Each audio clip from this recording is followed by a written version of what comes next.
Everyone, आज के हमारे वीडियो में हम बात करने वाले हैं आयुष मेडिसिन्स की।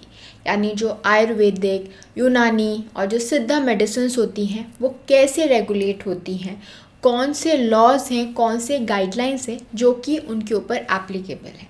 तो ये जो भी मेडिसिन्स मैंने आपको बताई, आयुर्वेद, सिद्धा, यूनानी, ये सब आयुष मेडिसिन की कैटेगरी के अंदर आती हैं और इन्हें रेगुलेट करने के लिए कुछ स्पेसिफिक गाइडलाइंस हैं जिनसे ये गवर्न होती हैं। तो बेसिकली ये जो गाइडलाइंस हैं ये इंश्योर करती हैं कि ये जो मेडिसिन्स हैं ये सेफ़ हैं, क्वालिटी इनकी अच्छी है, कैसे इन्हें मैन्युफैक्चर किया जा रहा है, कैसे इन्हें डिस्ट्रीब्यूट किया जा रहा है। तो इन सभी चीज़ों को ये जो गाइडलाइंस हैं वो रेगुलेट करती हैं। और इस सब में जो ड्रग रूल्स 1945 है वो बहुत ही इम्पॉर्टेंट रोल प्ले करता है।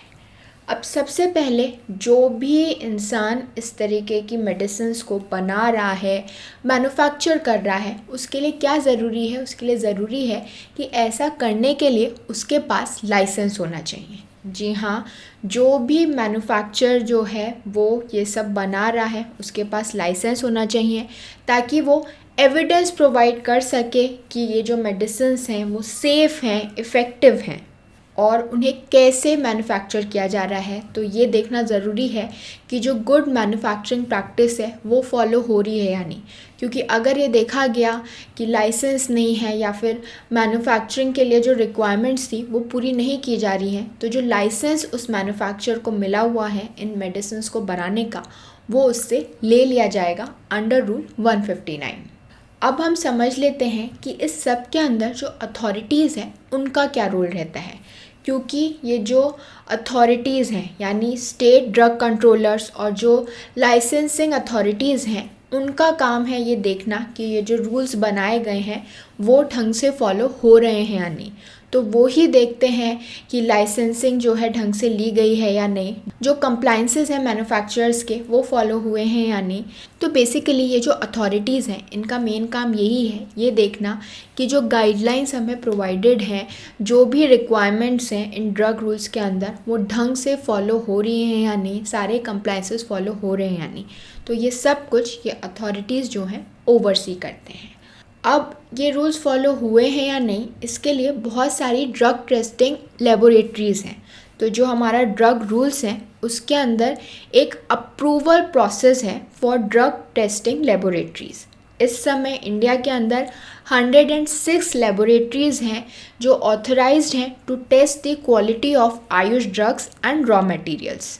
इसके अलावा 34 स्टेट लेबोरेटरीज भी हैं which have received support to enhance their testing capabilities.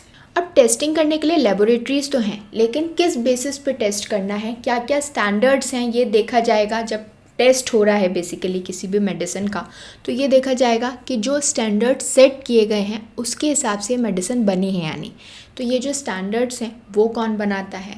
तो जो मिनिस्ट्री ऑफ आयुष है वो central council for Indian medicine and homeopathy की मदद से स्टैब्लिश करता है क्वालिटी कंट्रोल स्टैंडर्ड्स। तो ये जो स्टैंडर्ड्स होते हैं वो क्या क्या कवर करता है? उनकी identity, purity and strength of the drugs, यानी जो ड्रग्स हैं, जो मेडिसिन्स हैं वो कितनी प्योर हैं, कैसे ढंग से बनी हुई हैं, उनमें कितना दम है।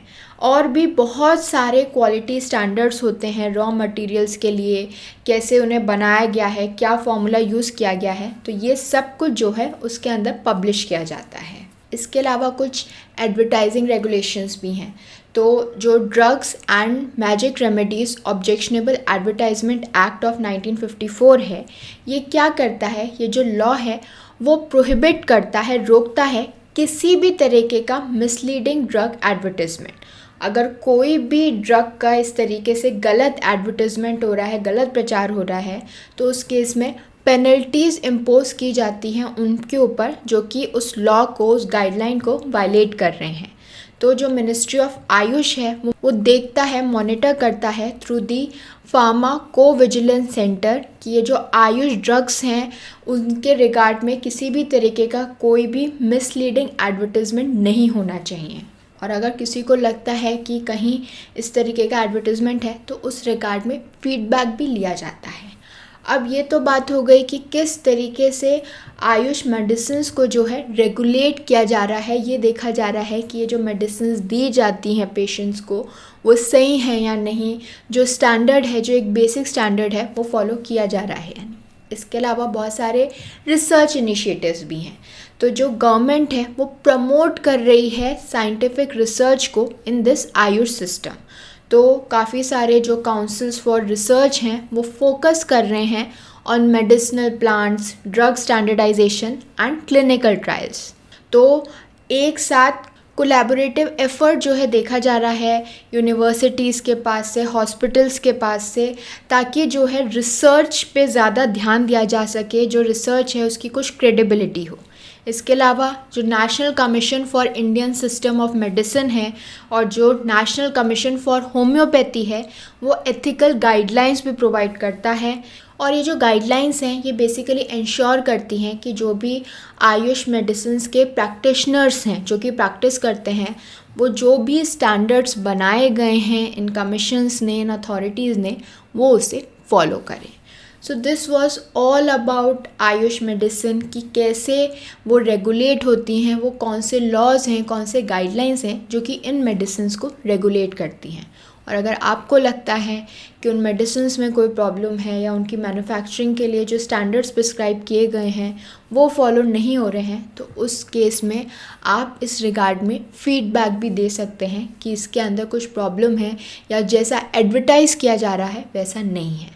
I hope this information was helpful to all of you. Thank you for watching this video. Don't forget to follow Nyay and do join us again for more of India's Laws Explained.